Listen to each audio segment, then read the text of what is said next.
आमाको अनुपस्थितिमा बुवाले छोराहरूको लालन पालन गर्नुपर्ने भएकाले रञ्जन कोइरालाको कैद घटाइएको निलम्बित प्रधान न्यायाधीश जबराको भनाई।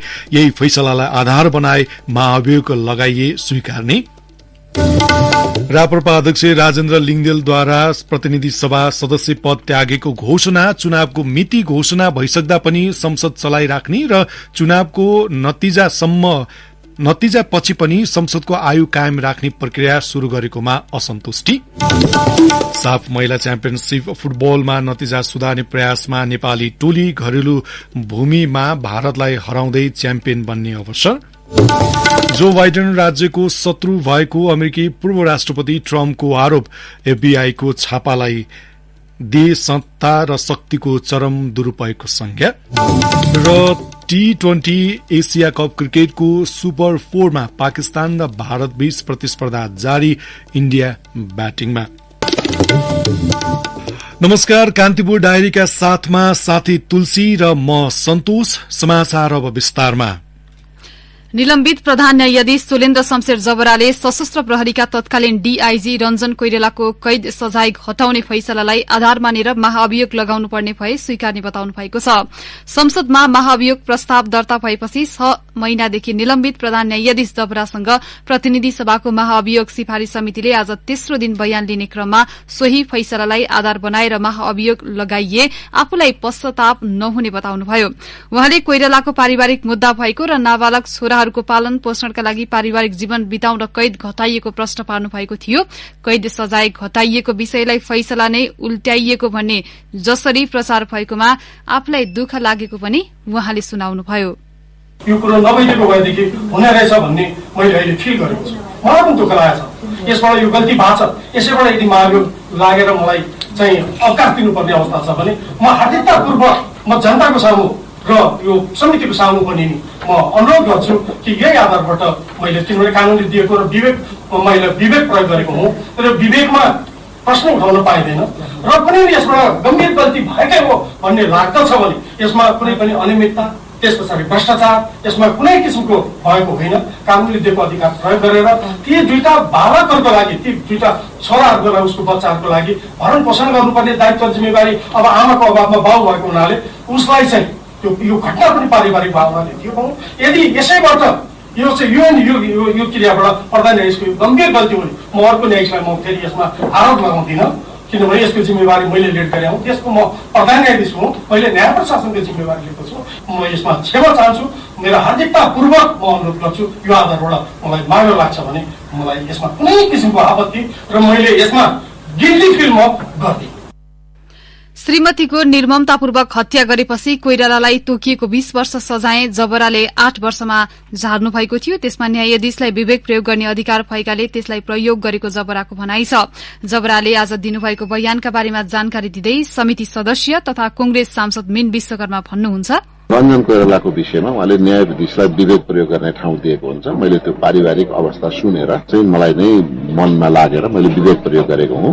यसैलाई आधार मान्ने हो भने म अभियोग सहन तयार छु। म यो गल्ती गरेको जस्तो उहाँको ठुलै कुरा हो। 20 वर्ष सजाय तोकेकोमा मैले 8.5 वर्ष झारेँ।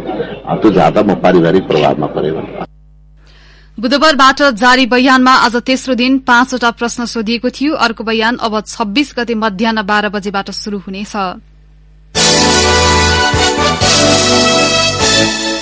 राष्ट्रिय प्रजातन्त्र पार्टी राप्रपाका अध्यक्ष राजेन्द्र लिङदेलले प्रतिनिधि सभा सदस्यबाट राजीनामाको घोषणा गर्नुभएको छ। प्रतिनिधि सभाको आजको बैठकमा सभामुखसँग समय मागेर बोल्दै उहाँले चुनावको मिति घोषणा भइसकेपछि सांसद पदमा रहिरहन नैतिकताले नदिएको भन्दै राजीनामाको घोषणा गर्नुभएको हो।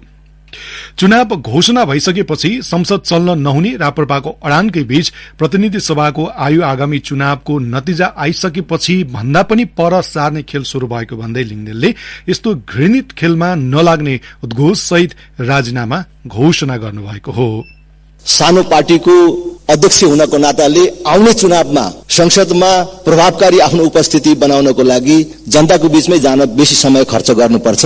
त्यसकारणले अब यो भत्ता पकाउनको लागि मात्रै अब संसद आइदैन भनेर आउन छोडेको पनि थिए। तर पछिल्लो दिनमा जब संसदको आयु मङ्सिर 4 गतेपछि पनि चाहिँ कायम राख्ने भन्ने ढंगको निर्णय गर्ने प्रक्रियाहरू प्रारम्भ भएका छन्। त्यसले मलाई असाध्यै लज्जित र दुखित तुल्यायो। त्यसकारण मैले बाटोबाटै सांसद छुइन अथवा छोडे भनेर हिँड्नुको अर्थ हुँदैन।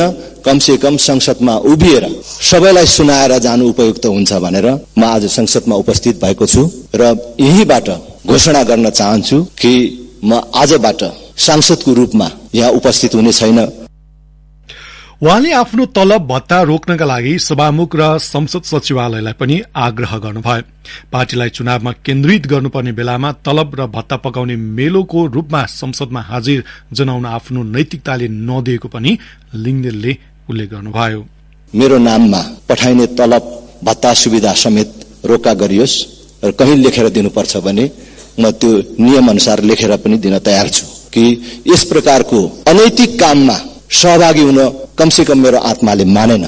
मेरो अन्तरआत्माको आवाज अनुसार, अन्तरआत्माको निर्देशन अनुसार आज यो सबै चीज त्याग गर्न यहाँ उपस्थित भएको छु।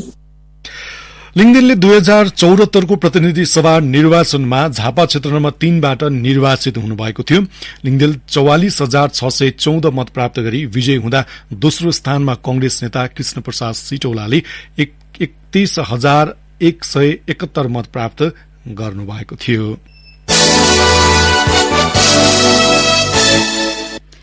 कानून न्याय तथा संसदीय मामिला मन्त्री गोविन्द प्रसाद शर्मा कोइरालाले संसदको कार्यकाल सम्बन्धी अस्पष्ट र अराजकता हटाउन नयाँ विधेयक ल्याएको बताउनु भएको छ। प्रतिनिधि सभाको बैठकमा संसदको कार्यकाल सम्बन्धी विधेयकको विषयमा बोल्दै पहिलो बैठकसम्म रहने गरी गरेको व्यवस्थाको बचाव गर्नुभयो। उहाँले संविधानको धारा 85ले पनि संसदको कार्यकाल 5 वर्ष रहने स्पष्ट व्यवस्था रहेको बताउनुभयो।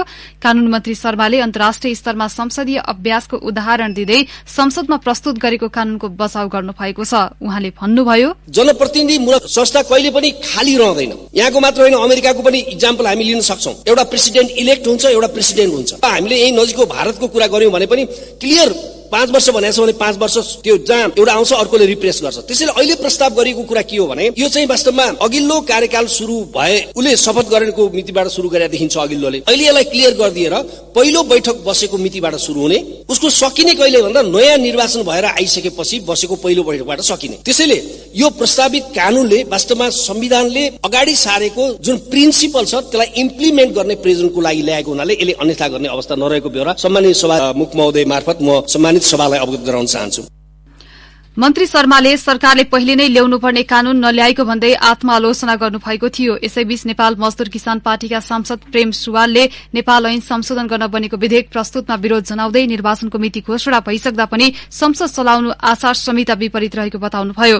प्रतिनिधि सभा बैठकमा समय माग गर्दै सांसद सुवालले निर्वाचनमा भाग नलिनेहरूको तटस्थ सरकार बनाउन पनि माग गर्नुभएको छ। उहाँले भन्नुभयो, सरकारले देश र जनताको हितको निम्ति संविधान संशोधन गर्ने कि कानून संशोधन गर्ने कि अहिले जस्तो 1900 ल्याएको जस्तै त्यो गर्ने हो। संविधानमा छैन, त्यसैले सरकारमै बसेर मन्त्री खाएर प्रधानमन्त्री खाएर चुनाव चाहिँ जित्ने, पुलिसलाई परिचालन गर्ने, सेनालाई प्रयोग गरेर, निजामतीलाई प्रयोग गरेर भनेर भन्न पाइँदैन। सरकारले कसरी तटस्थ स्वच्छ चुनाव गर्ने, त्यसको लागि एउटा विधेयक ल्याउने, संविधान संशोधनको 2/3 बहुमतबाट चुनावमा भाग नलिने तटस्थ सरकार गठन हुन्छ भनेर ल्याएपछि सबैले हात उठाइहाल्छौँ नि। विधेयकमाथि सत्तारूढ़ सांसदहरूले भने बचाउ गरेका थिए। कंग्रेस सचेतक मीन विश्वकर्माले विधेयकमा टीका टिप्पणी नगर्न आग्रह गर्नुभएको थियो। बैठकमा प्रमुख प्रतिपक्ष दल एमालेका सांसद शेरबहादुर तामाङले सत्तारूढ़ गठबन्धनले आफ्नो बचाउका लागि विधेयक ल्याएको आरोप लगाउनुभयो। सो विधेयक आफ्नो पार्टीले सरकारको नेतृत्व गर्दा ल्याउने प्रयास गरेको भए पनि त्यसलाई सफल हुन नदिएको उहाँले तर्क गर्नुभयो। संसदको अर्को बैठक मंगलबार 1 बजे बस्नेछ। सीट बाँडफाँडका विषयमा छलफल गर्न बसेको गठबन्धनका शीर्ष नेताहरू र कार्यदलको संयुक्त बैठक निष्कर्षविहीन भएको छ। दलहरूबीच आफ्नै अडानका कारण आजको बैठक पनि निष्कर्षविहीन भएको हो। बैठकमा निर्वाचन क्षेत्र अन्तर्गत भोलि र पर्सि छलफल गरी टुङ्गोमा पुग्ने सहमति भएको जनमोर्चा नेता हिमाल पुरीले बताउनुभयो। सरकारभित्रका आफ्ना चाहिँ कतन कुसुम थिए, तिनी छलफल गरे। सिटहरूको तालमेलको बारेमा मिलेन, निर्वाचन क्षेत्रवाइज चाहिँ होमवर्क गर्ने भनेर कार्यदललाई फिर्ता पठाए। कुरा चाहिँ सकारात्मक नै छन्, मिल्नुपर्छ भन्ने छ। अब त्यसलाई चाहिँ फेरि चाहिँ निर्वाचन क्षेत्रवाइज चाहिँ 2 दिन भोलि र पर्सि यसको होमवर्क गर्ने भनेर आज उठ्यो। कार्यदलले अन्तिम खाका बुधबार बिहान 11 बजे बस्ने शीर्ष नेताहरूको बैठकमा प्रस्तुत गर्ने तयारी गरेको छ। आगामी मंसिरमा हुने निर्वाचनका लागि सत्ता गठबन्धन बीच सीट बाँडफाँडको विषय पछिल्लो समय पेचिलो बन्दै गएको छ। बिहान कंग्रेस सभापति तथा प्रधानमन्त्री शेरबहादुर देउवा र माओवादी केन्द्रका अध्यक्ष पुष्पकमल दाहाल बीच भएको छलफलमा केही लचकता अपनाउने सहमति भएको थियो। प्रधानमन्त्री शेरबहादुर देउवाले संघीय निजामती सेवा ऐन रूपान्तरित बनाएर ल्याउनेमा सरकार गम्भीर रहेको बताउनु भएको छ। नेपाल निजामती कर्मचारी युनियनको स्थापना दिवसका अवसरमा आयोजित कार्यक्रममा प्रधानमन्त्री देउवाले सरकारी कार्यालयहरूमा अझै पनि नागरिक मैत्री काम हुन नसकेको भन्दै यसलाई तत्काल सुधार गर्न जनतालाई बिना कुनै झन्झटमा सार्वजनिक सेवा प्रवाह गर्न निर्देशन दिनुभयो। निजामती सेवामा भ्रष्टाचार अनियमितता हुन नदिन सम्बन्धित निकायले थप सक्रियताका साथ काम गर्न आवश्यक रहेको उहाँको भनाई थियो। सरकारी कार्यालय अझै पनि सुस्त नागरिक मैत्री निजामतीमुखी नतिजामुखी हुन सकिन्छ। यसमा तत्काल सुधार गरी जनतालाई बिना कुनै झन्झट सुस्त सुरक्षित रूपमा सार्वजनिक सेवा प्रवाह गर्ने व्यवस्था मिलाउन सबै विभागीय मन्त्रीज्यू लगायत सचिवहरूलाई निर्देशन चाहन्छु र निजामती सेवामा भ्रष्टाचार अनियमितता हुन नदिन सबै अनुगमनकारी निकायहरूलाई पनि थप सतर्कताका साथ काम गर्न गर्छु। सबैले स्वस्थ नतिजामुखी नागरिक मैत्री प्रशासन हाम्रो अभिष्ट हो। प्रधानमन्त्री देउवाले कोविड-19 को महामारी, डेंगी रोगको बढ़दो प्रकोप, बाढ़ी, पहिरो लगायत प्राकृतिक विपदको समयमा उद्धारमा लाग्न र पुनर्स्थापनाका लागि कर्मचारीहरूले सेवामा देखाएको दृढ़ता प्रशंसनीय रहेको बताउनुभयो। उहाँले निजामती सेवालाई भ्रष्टाचार अनियमितता मुक्त बनाउन निर्देशन दिनुभयो। कान्तिपुर डायरीमा अब ब्रेकको पालो। अब कान्तिपुर सविस्तारको पालो। कान्तिपुर सविस्तार। नेपाली राष्ट्रिय महिला फुटबल टोलीले खेल्ने सबैभन्दा ठूलो प्रतियोगिता दक्षिण एसियाली स्तरीय साफ च्याम्पियनशीप नै हो। नेपालमा दोस्रो पटक आयोजना हुन लागेको महिला साफ फुटबल च्याम्पियनशीप पर्सि मंगलबारबाट शुरू हुँदैछ। दक्षिण एसियामा भारत पहिलो संस्करणदेखि नै लगातार च्याम्पियन बन्दै आएको छ। नेपालका लागि हरेक संस्करणमा भारत नै तगारो भन्दा पहिलो उपाधिको प्रतीक्षा लम्बिरहेको छ। नेपाल 4 पटक फाइनलमा र 1 पटक सेमी फाइनलमा भारतसँगै पराजित भएको छ। घरेलु दर्शक र मैदानको साथ पाएको राष्ट्रिय महिला फुटबल टोली यस अघिका सबै संस्करणको उपाधि विजेता भारतलाई हराउँदै इतिहास रच्ने दाउमा छ।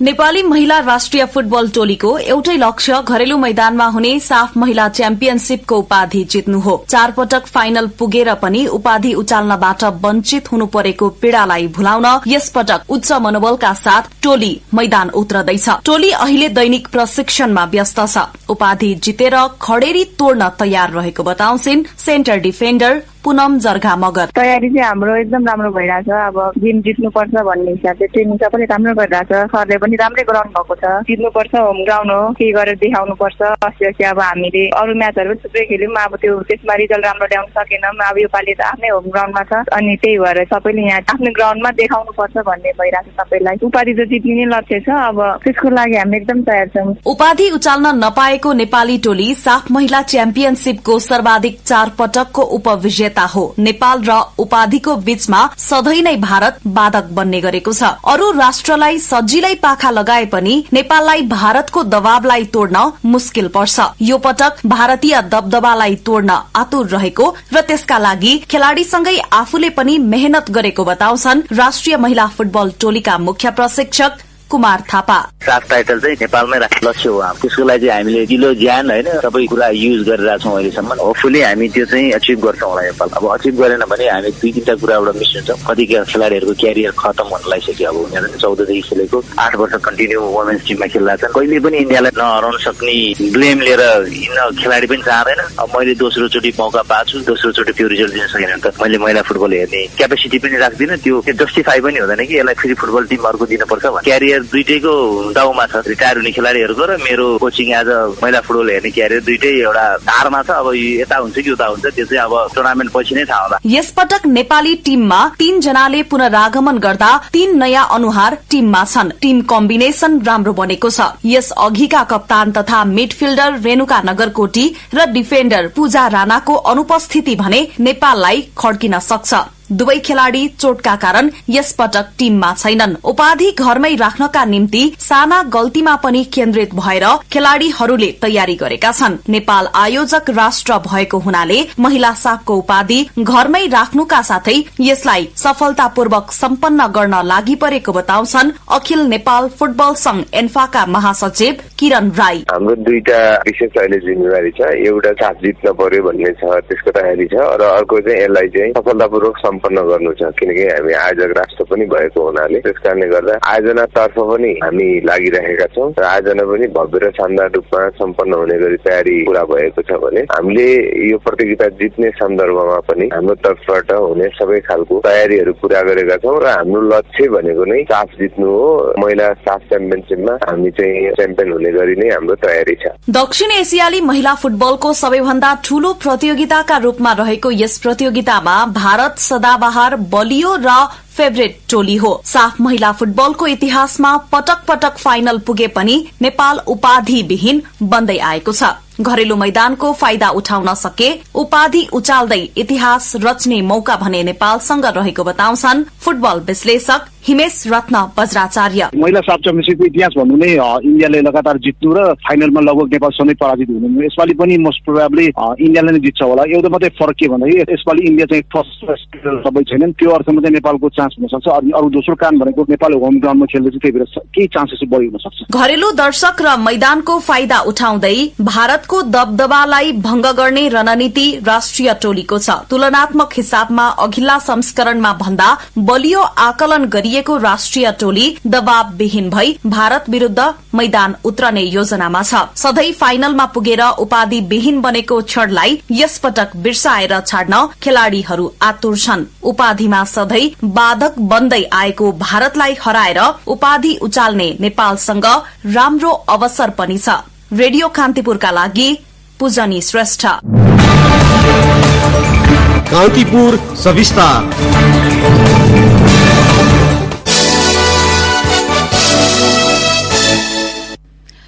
भारतीय स्थल सेनाध्यक्ष जनरल मनोज पाण्डे नेपालको 5 दिने भ्रमणका लागि आज काठमाडौँ आइपुग्नु भएको छ। प्रधान सेनापति प्रभु राम शर्माको औपचारिक निमन्त्रणामा भारतका स्थल सेनाध्यक्ष पाण्डे 5 दिने औपचारिक भ्रमणको सिलसिलामा नेपाल आइपुग्नु भएको हो।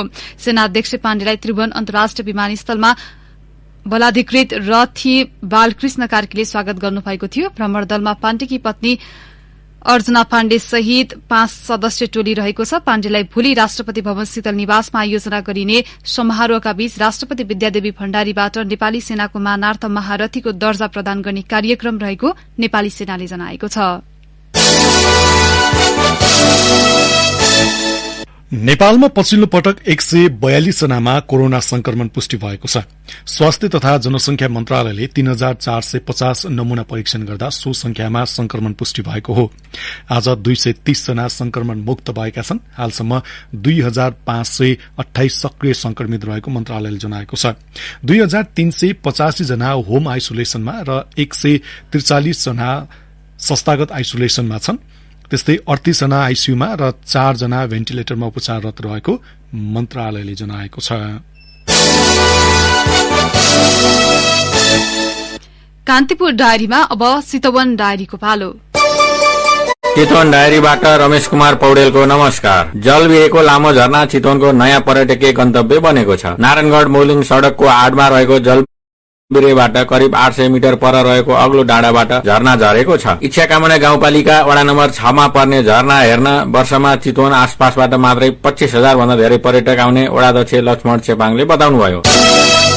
वाल्मीकि आश्रमलाई त्रिवेणी धामसँग जोड्न नारायणी नदीमाथि बन्ने झोलुङ्गे पुलको शिलान्यास भएको 9 वर्ष बिते पनि निर्माणको काम भने बल्ल अन्तिम चरणमा पुगेको छ। विक्रम सम्वत 2070 सालमा पुल निर्माणको सम्झौता भएर 18 महिनामा काम सम्पन्न गर्ने लक्ष्य लिएको पुलको लम्बाई 479 मिटर छ। चितवन निकुञ्ज र मध्यवर्ती क्षेत्रमा पुल बनाउन EIA गर्नुपर्ने र विश्व सम्पदा सूचीमा परेको निकुञ्ज भएका कारण युनेस्को पनि स्वीकृति र सहमति लिनुपर्ने भएका कारण निर्माणमा ढिलाइ भएको सस्पेन्सन ब्रिज डिभिजनका इन्जिनियर गोपाल थापाले बताउनुभयो।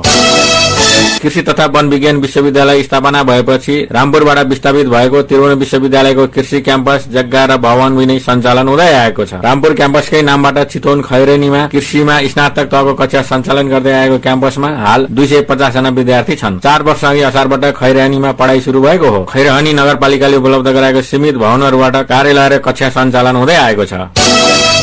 चितवनको पहाड़ी क्षेत्रमा बस्ने आदिवासी समुदाय चेपाङहरूको मौलिक मुख्य पर्व छोनामको चहलपहल शुरू भएको छ। भदौ पूर्णिमापछि गाउँघरमा छोनाम मनाउन शुरू हुने गर्दछ। नेपाल चेपाङ संघले भने भदौ 22 गते भरतपुरमा छोनामको विशेष कार्यक्रम राखेको संघका पूर्व केन्द्रीय अध्यक्ष गोविन्दराम चेपाङले बताउनुभयो। आफ्नो घरबारीमा फलेको नयाँ अन्न मृत्यु भएका पितृलाई चढाएर मात्रै खाने चेपाङहरूको चलन छ। पान्दे अर्थात चेपाङको पुजारीले ढ्याङ्ग्रो ठटाउँदै मन्त्र उच्चारण गर्दै नयाँ अन्न पितृलाई अर्पण गर्दछन्। पहाड़ी पखेरामा बसोबास भएका चेपाङहरूको मुख्य बाली मकै, पिडालु, घैया धान नै हो। भदौ लागेपछि मकै भित्राइने गरिन्छ। त्यसैले भदौमा न्वागी जस्तै पर्व छोनाम मनाउँदै आएको गोविन्दराम चेपाङले बताउनुभयो।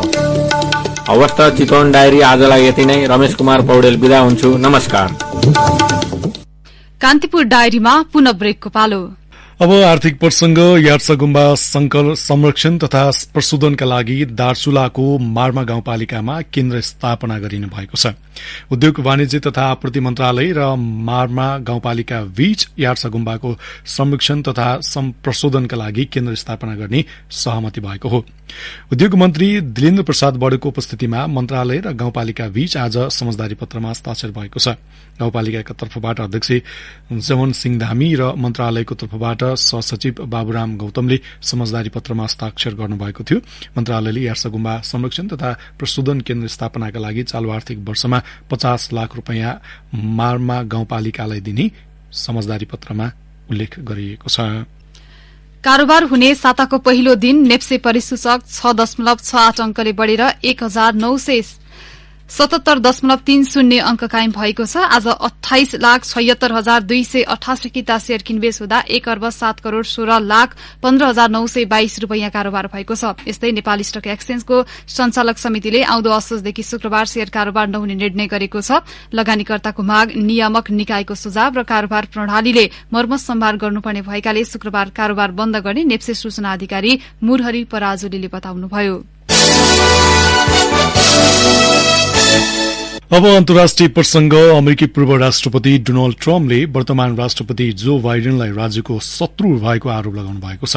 संघीय जाँच ब्यूरो FBI ले फ्लोरिडा रिसोर्टमा गरेको गोप्य कागजातको खोज गरेपछिको पहिलो आमसभालाई सम्बोधन गर्ने क्रममा ट्रम्पले सो आरोप लगाउनु भएको हो। पेन्सिल्भेनिया राज्यमा भएको आमसभामा हजारौं समर्थकका माझ ट्रम्पले FBI लाई बाइडेनले आफू विरूद्ध एउटा हतियारको रूपमा प्रयोग गरेको बताउनु भएको थियो। उहाँले यसलाई सत्ता र शक्तिको चरम दुरूपयोग भन्नुभएको छ। FBI ले खानतलासीका क्रममा दर्जनौं खाली फोल्डरहरू वर्गीकृत चिन्ह अंकित गरेको अवस्थामा फेला पारेका थिए। त्यस्तै केही गोप्य फाइलहरू भने ट्रम्पको कार्यालयबाट प्राप्त गरिएको थियो। ट्रम्पले तिनी वर्गीकृत अंकित फाइलहरूको प्रयोग अनधिकृत कामका लागि गरेको हुन सक्ने भन्दै अनुसन्धान भइरहेको छ। फिलिपिन्सका राष्ट्रपति फर्डिनान्ड बोङबोङ मार्कोस इण्डोनेसिया र सिंगापुरको राजकीय भ्रमणमा निस्किनु भएको छ। हालै फिलिपिन्सको राष्ट्रपतिको जिम्मेवारी सम्हालेपछि मार्कोसको यो पहिलो विदेश यात्रा हो। इण्डोनेसियाको त्रिदिवसीय राजकीय भ्रमण पूरा गरेर मार्कोसले यही भदौ 21 र 22 गते सिंगापुरको पनि भ्रमण गर्ने कार्यक्रम रहेको छ। सिंगापुर र इण्डोनेसिया भ्रमणका क्रममा कोरोनाको महामारी पछिको आर्थिक वृद्धिलाई गति दिन तथा निर्यातका लागि थप लगानी एवं सक्रिय खरिदकर्तालाई आकर्षित गर्न आयोजित व्यापारिक बैठकमा सहभागिता जनाउने फिलिपिन्स न्यूज एजेन्सीले जनाएको छ। मार्कोसले इण्डोनेसियाका राष्ट्रपति जोको विडोसँग समसामयिक विश्व राजनीति र भविष्यका साथै फिलिपिन्स इण्डोनेसिया सम्बन्धबारे विचार विमर्श गर्ने जनाइएको छ। अब खेल समाचार। भलिबल संघको अध्यक्षमा वर्तमान कार्य समितिका महासचिव जितेन्द्र बहादुर चन्दले उम्मेद्वारी घोषणा गरेका छन्। यही भदौ 22 गते हुने संघको चुनावी सभाका लागि चन्दले आज उम्मेद्वारी घोषणा गरेका हुन्। संघीय उपाध्यक्ष निरोज मास्केले गत महिना नै अध्यक्षको उम्मेद्वारी घोषणा गरिसकेका छन्। पूर्व खेलाड़ी समेत रहेका चन्दले 14 बुधे प्रतिबद्धता सहित उम्मेद्वारी घोषणा गरेका छन्। चनको घोषणा सभामा संघका अध्यक्ष मनोरञ्जन रमन शर्मा, पूर्व खेलाड़ी समेत रहेका सशस्त्र प्रहरी बलका पूर्व आईजीपी दुर्ज कुमार राई, पूर्व खेलाड़ी नेपाल प्रहरीका पूर्व डीआईजी रमेश खरेल, संघका वरिष्ठ उपाध्यक्ष यामबहादुर गुरूङ, उपाध्यक्ष हर्क सिंह धामी, कोषाध्यक्ष सुनकेशरी माली, सदस्यहरू इन्दिरा निरौला र श्रीराम बोगटी, एभीसी रेफ्री पूर्ण चौलागाई लगायतको उपस्थिति रहेको थियो। त्यस्तै सोही कार्यक्रममा संघको महासचिवमा रोशन श्रेष्ठले उम्मेद्वारी घोषणा गरेका छन्। यसअघि संघका सचिव मनवीर छन्त्यालले महासचिवमा उम्मेद्वारी घोषणा गरिसकेका छन्। T20 एशिया कपको सुपर फोरमा शिर प्रतिद्वन्दी भारत र पाकिस्तान बीच प्रतिस्पर्धा भइरहेको छ। दुवै इन्टरनेशनल क्रिकेट स्टेडियममा जारी खेलमा टस जितेर पाकिस्तानले फिल्डिङ रोज्दा ब्याटिङ गरिरहेको भारतले अन्तिम ओभर चलिरहँदा ताजा अवस्थामा 19 ओभर 5 बलको खेलमा अहिले भारतले 177 रन जोडेको छ र केएल राहुल र रोहित शर्मा 28 रन बनाएर मैदानबाट बाहिरिसकेका छन्। यस्तै सूर्यकुमार यादवले 13 रन बनाएका थिए। यस्तै ऋषभ पन्तले 14 रन जोडे। हार्दिक पाण्डे बिना रन आउट भएका थिए। दीपक होडाले 16 रन बनाए। अहिले विराट कोहलीले 60 रन बनाएका छन्। समूह चरणको खेलमा भारतले पाकिस्तानलाई 5 विकेटले हराएको थियो। पाकिस्तान समूह चरणको हारको बदला लिने सोचमा छ। हवस् त यिनै प्रसंगसँगै कान्तिपुर डायरी अहिलेलाई यति नै। भोलि बिहान 6:30 बजे हामी नियमित बुलेटिनका साथमा उपस्थित हुनेछौं। साथै तुलसी र म सन्तोष बिदा हुन्छौं। नमस्कार, शुभरात्रि।